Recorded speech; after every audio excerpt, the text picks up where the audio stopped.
बिहार।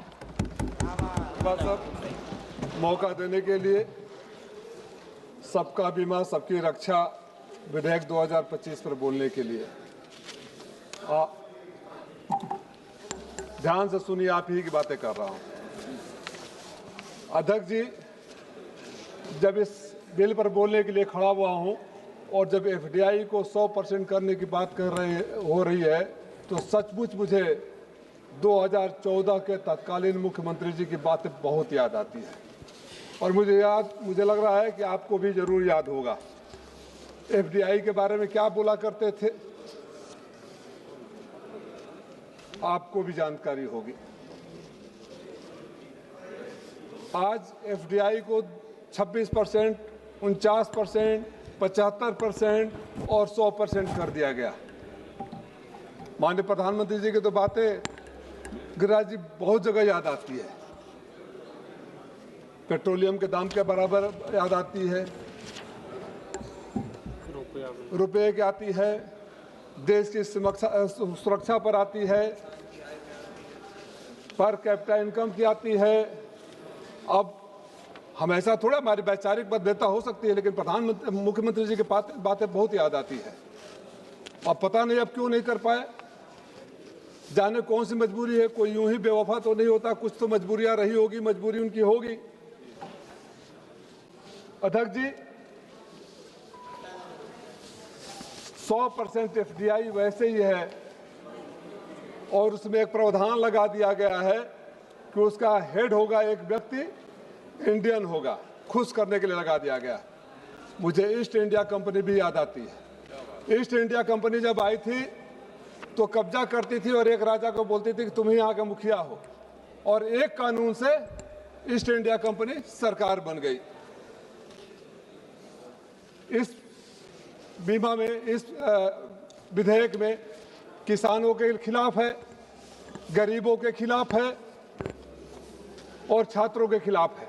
मैं वित्त मंत्री जी से जानना चाहूंगा, क्या कभी आपने सर्वे किया है कि कृषि बीमा जो हुई है उसके प्रीमियम देने में क्या क्या किसानों को भुगतना पड़ता है? नेताजी जब मुख्यमंत्री थे तो उन्होंने कानून बनाया था कि सांप के काटने से किसी गरीब किसान की मौत हो जाएगी तो उसको भी पैसा मिलेगा, 5 लाख रुपए मिलेगा।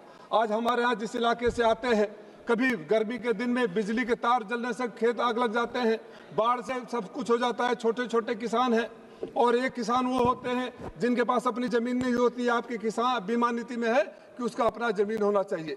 इधर के बैठे हमारे मित्र, नाम लेना उचित नहीं रहेगा, सबको पता है, हमारे यहाँ बोलते हैं पोत पर खेती दिया गया है। यानी गरीब आता है, 1 साल का पैसा दे देता है और उसकी खेती करवाता है, उसके नाम से जमीन नहीं होती है। अगर कुछ हो जाता है तो उसको तो कुछ नहीं मिलेगा। और पता है मजदूर कौन होते हैं? वो जो ठेके पर लगे करते हैं वो पीडीए समाज के होते हैं ज्यादातर। इसीलिए पीडीए के खिलाफ भी है, सोची समझी एक साजिश है। और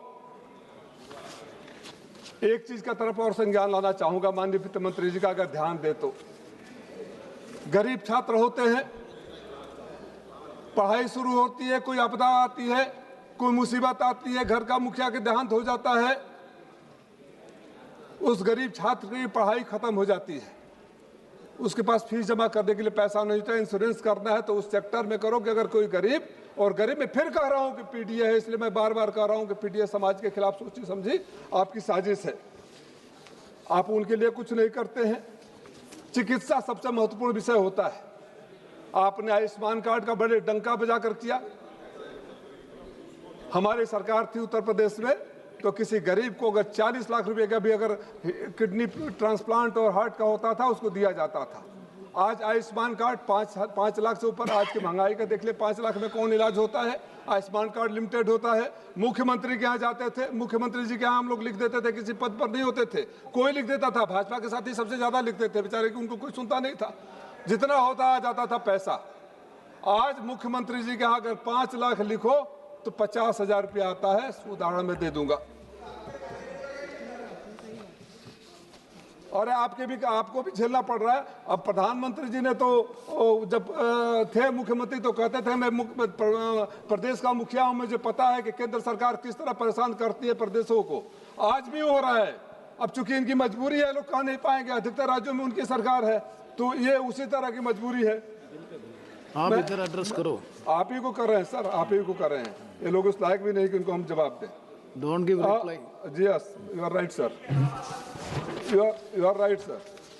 सर ये जैसे भी 26% से 49%, 74% किया गया, अब 100% किया जा रहा है। इस वक्त देश के स्वामित्व किसी बाहर या हमारी LIC का पैसा मित्रों के कंपनियों में इन्वेस्ट कराएं और बाहर का पैसा लेकर यहाँ करवाएं। देश के लोगों को जो स्वास्थ्य से जुड़ा डेटा है, गरीबी से जुड़ा डेटा है, विदेशी कंपनियों के हाथ में दे देना। और this is also noteworthy to that when the FDI limit was raised from 49% to 74% in 2022. Rajiv Rai ji, please try to conclude. Similar insurance was regarding, अभी तो 2-3 मिनट दे दीजिए, हम तो साथ में रहते हैं। सच सुना नहीं जाता सर, आप तो सुन लीजिए।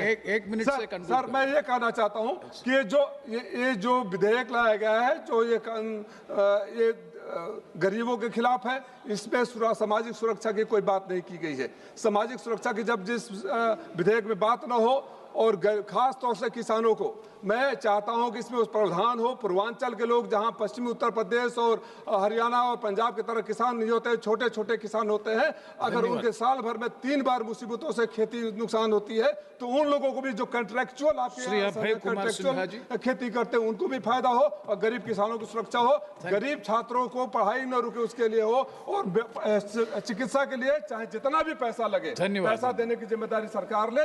100% FDI जहां होगा समाजवादी पार्टी उसका विरोध करेगी। देश का पैसा देश के लिए होना चाहिए, अभय कुमार सिन्हा जी। धन्यवाद सभापति महोदय। बीमा विधि संशोधन विधेयक 2025 में आपने हमें